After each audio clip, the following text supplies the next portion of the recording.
This man is the butler of the Peregrines. This is George Peregrine, who was a great general before, but now he is retired. Oh, good morning, sir. Yes, your letter, the Times, and the newspaper. Good morning, madam. Yes, your parcel. Oh, thank you. You're welcome. This is Eva Catherine Peregrine.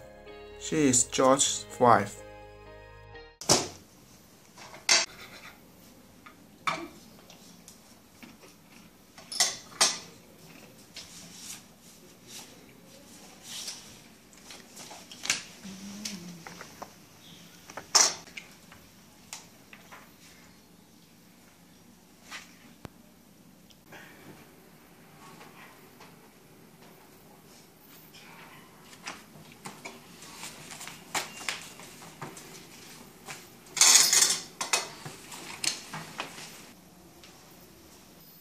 Hey, what's that? Oh, this one is just some books. Shall I open it for you?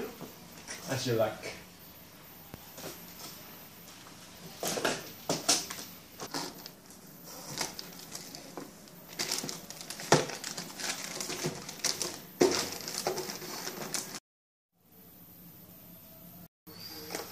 But they are all the same. Why would you want the same-sex copy of the book?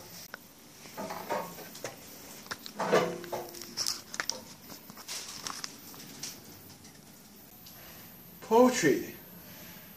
Have you written a book, Evie? You are his rivals. I don't think it would interest you very much. Would you like a copy? Well, you know, poetry isn't much in my life, but yes, I would like to get one of this copy, and I'll read it. You know, I'm very busy, so I've got a lot of things to do. Oh. Copy? I get it. And goodbye. Bye.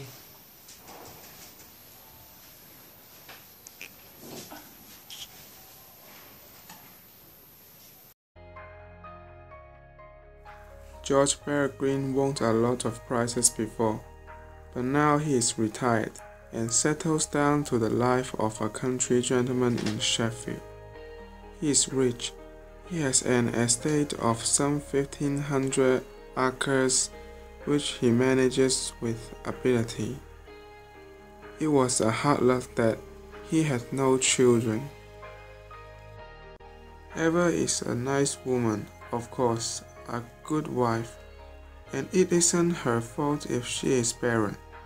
George supposes he has been in love with her when he asked her to marry him, at least sufficiently in love for a man who wants to marry and settle down. But with time, he discovers that they had nothing much in common. George likes hunting, but Eva likes listening to music.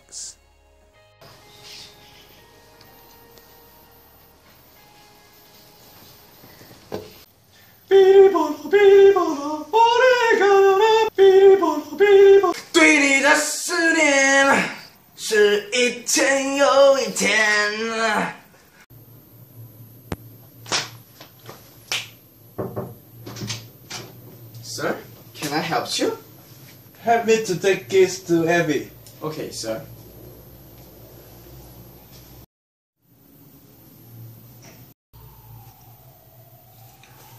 I think I should have a look of Evie's book.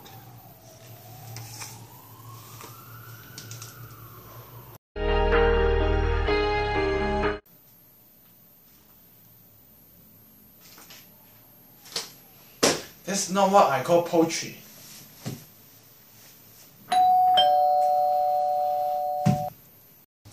Welcome, sir. You can take off your shoes and follow me. Here.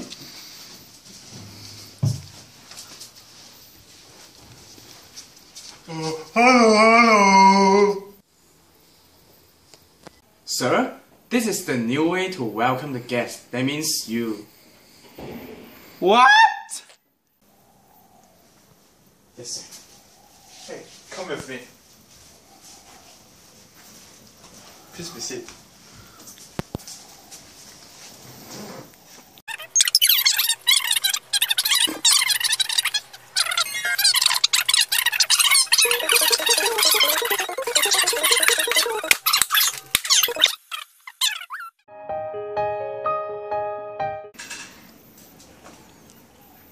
Sir, here's your lunch.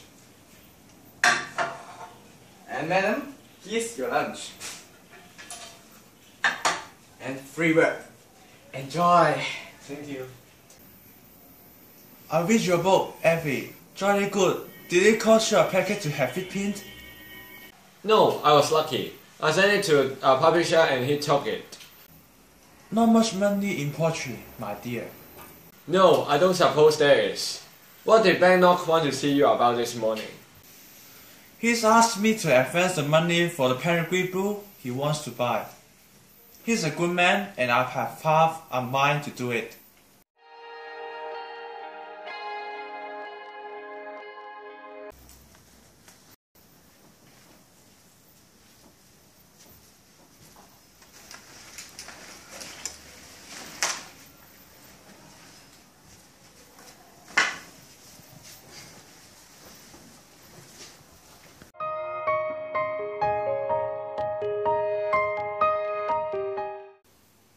Oh, George!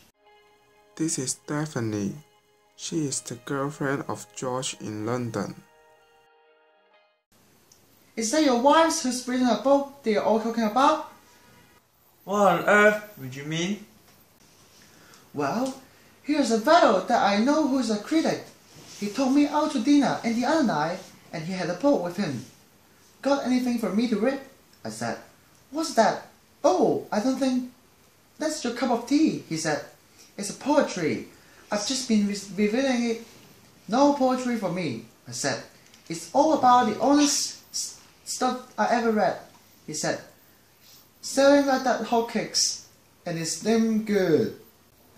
Who's the book by? A woman called Hamilton. My friend told me that it wasn't her real name. He said her real name was Peregrine. Funny, I said. I knew a fellow called Peregrine, colonel in the army. He said, lives near Sheffield. I'll just assume you didn't talk about me to your friends. Keep yourself, John, dear. What did you take me for? I just said, it's not the same one.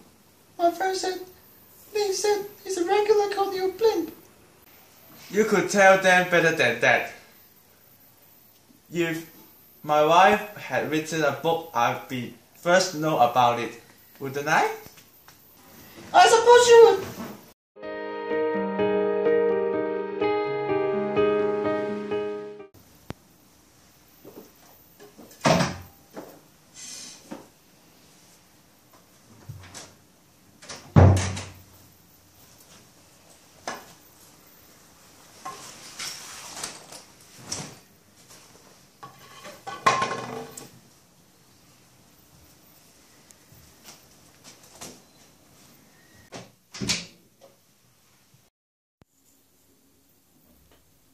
When George got home, he tried to find the book that Effie gave him this morning, but he couldn't find it.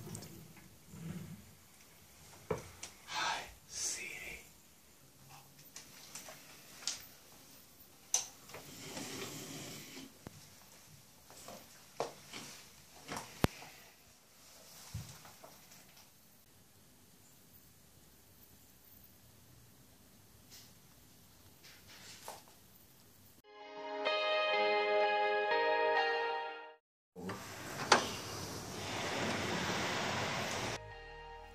This is Henry Blaine. He is George's solicitor. Sir, hello.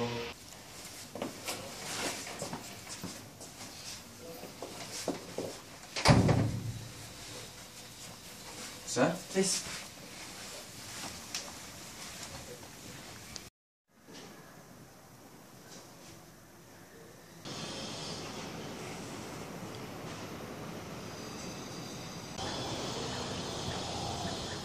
Hello. Hello. Well, George, why would you ask me to come today? It's about Evie. Have you read her book? Yes, I've read it. Great success, isn't it? Fancy Effie breaking out into poetry. Wonders will never cease. It's made me look a perfect damn fool. Oh, what nonsense, George. There is no harm in Effie's writing a book. You ought to be jolly proud of her. Don't talk such rude. It's her own story. You know it, and everyone else know it. I suppose I'm the only one who doesn't know who her lover was. There is such a thing as imagination, old boy. There is no reason to suppose the whole thing isn't made up. Look here, Harry.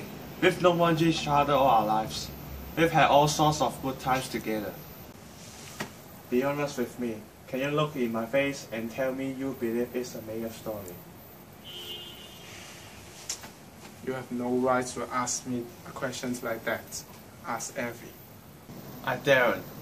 My face should tell me the truth. Then who was the chap? I don't know, and if I did, I wouldn't tell you. You swine. Don't you see what a position I'm in? Do you think it's very pleased to be made absolutely ridiculous? I don't see what I can do for you. You've got private detective you're employed. I suppose I want you to put them on the job and let them find everything out. It's not very pretty to put detectives on one's wife, old boy. And besides, taking for granted for a moment that Effie had an affair. It was a good many years ago, and I don't suppose it would be possible to find out a thing. They seem to be covered their track pretty carefully. I don't care. You put the detectives on. I want to know the truth. I won't, George. If you are determined to do that, you had better consult somebody else. And look here. Even if you got evidence that Effie had been unfaithful to you, what would you do with it? You would look like rather silly divorcing your wife because she had committed adultery 10 years ago. In all events, I could have it out with her.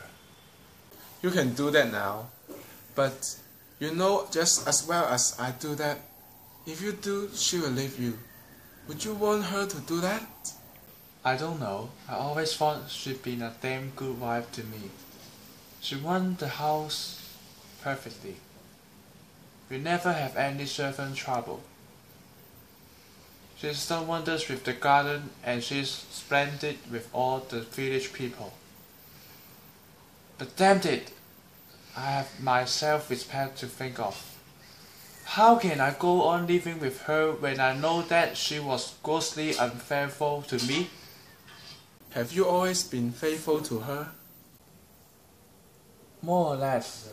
You know, after all, we've been married for 24 years. And Effie was never much for bad. I don't deny that I've had a bit of fun now and then. A man wants it, women are different. We only have man's word for that. Effie's absolutely the last woman I have suspected of kicking over the traces. I mean, she's a very fastidious, resident woman. What on earth may have her write the damned book? I suppose it was a very poignant experience, and perhaps it was a relief to her to get it off her chest like that. Well, if she had to write it, why the devil didn't she write it under an assumed name? She used her maiden name. I suppose she thought that was enough. And it would have been if the book hadn't had this amazing boom. It's so water not to know what sort of a crab he was. One can't even tell if he was by way of being a gentleman. I mean, for all I know, he may have been a farmhand or a clerk in a lawyer's office. Knowing Effie so well, I think the probability are that he was alright. Anyhow, I'm sure he wasn't a clerk in my office. It's been a shock to me. I thought she fond of me. She couldn't have written that book unless she hated me. Oh, I don't believe that. I don't think she is capable of hatred. You're not going to pretend that she loves me. No! Well, what does she feel for me? Indifference, I should say. After all, you are not in love with her, are you? It's been agreeable to me not to have any children, but I've never let her see that I think she's let me down. I've always been kind to her. Within the reasonable limits, I've tried to do my duty by her. It's been much an awful shock to me. Tell me all, even 10 years ago, Effie was no chicken and God knows there wasn't much to look in. It's so ugly. What would you do in my place? Nothing. I can't overlook a thing like this. I've been made a laughing stock. I can never hold up my head again. Nonsense. Listen, old boy, the man's dead. It all happened a long while back. Forget it.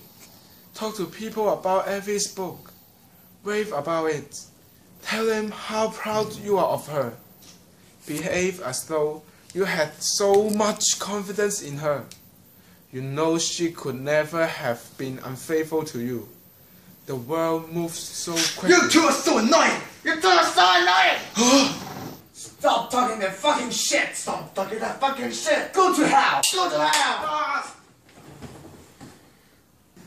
You don't get bullets! Bang! Oh, these things belong to me now!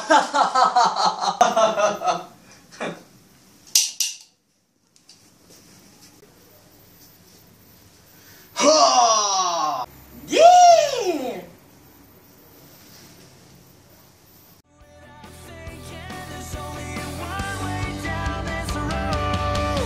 Like a time bomb set